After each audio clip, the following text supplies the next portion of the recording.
Hello guys, welcome to my YouTube channel. मैं हूं विवेक और आप देख रहे हो विवेक ऑफिशियल। तो दोस्तों देख सकते हो हम सुबह सुबह आज आम करने के लिए आए हैं। देख सकते हो हमारे छोटे भैया के साथ।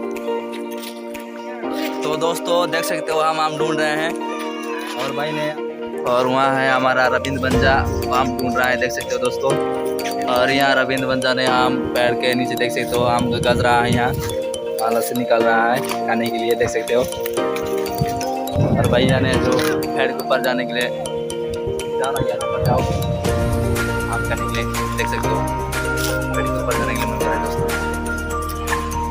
तो दोस्तों अगर हमारा वीडियो आपको अच्छा लगेगा दोस्तों तो हमारा वीडियो को लाइक कीजिएगा और चैनल बनाया तो प्लीज़ दोस्तों हमारे चैनल को सब्सक्राइब कीजिएगा। तो दोस्तों देख सकते हो भैया ने आम का पेड़ पर गए हैं। देख सकते हो कहाँ है वो, दिखाई नहीं दे रहा है मेरा। देख सकते हो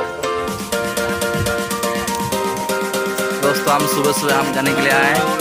मेरे को आम में आम ढूंढ रहा हूँ, नहीं मिल रहा है आम दोस्तों। और मेरे को अभी छोटा सा आम मिला है दोस्तों। देखो तो छोटा सा है, कैसा है टेस्ट करके आपको बताऊंगा कैसा है हम।